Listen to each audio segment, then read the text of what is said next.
C'est avec un grand sourire que Nathalie Marquet a présidé l'élection 2023 de Mister France ce samedi 4 mars et pris la pause avec Lysandre Van Mulder, le grand gagnant de la soirée.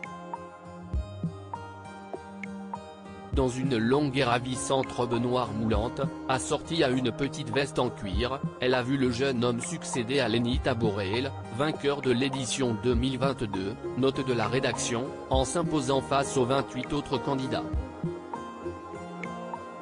De quoi lui rappeler des souvenirs, elle qui est devenue la 57e femme à devenir Miss France en 1987, avant d'être élue Dauphine de Miss Monde quelques mois plus tard. Au cours de cette soirée, elle a également été aperçue en loge, en train de relire ses fiches en amont du show, puis sur scène pour animer l'événement et notamment remettre aux côtés du président comité Mister France François Dexon un chèque de 3 636 € à l'Enfant Bleu, une association soutenue par l'événement cette année, qui apporte un soutien psychologique et juridique aux enfants, adolescents et adultes victimes de maltraitance durant l'enfance. Je l'aille trop dans la tête. Nathalie Marquet a bien du mal à se remettre du décès de son célèbre mari Jean-Pierre Pernaut survenu le 2 mars 2022, soit il y a plus d'un an. Les mois qui avaient suivi le drame avaient été très compliqués pour l'ex-reine de beauté. Et à en croire l'interview qu'elle a donnée tout récemment pour Gala, sa peine est toujours immense. Ma souffrance ne faiblit pas. Tout le monde dit qu'avec le temps, elle s'atténue, la douleur, note de la rédaction.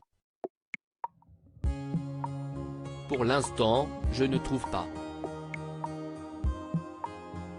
J'ai besoin qu'il me serre dans ses bras, d'entendre sa voix, son rire, a-t-elle déclaré auprès de nos confrères, avant d'ajouter que se projeter en tant que femme, lui paraît impossible depuis le départ du présentateur, je l'aille trop dans la tête, j'aurais l'impression de le tromper.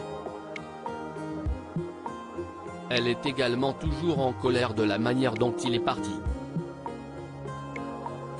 Car s'il était atteint d'un cancer, elle assurait qu'il n'y avait plus de traces de celui-ci lorsqu'il a été hospitalisé.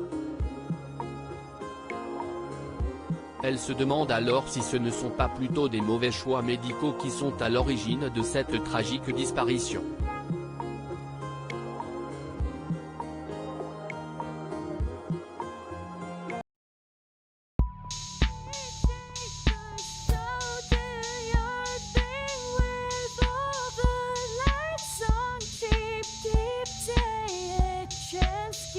Keep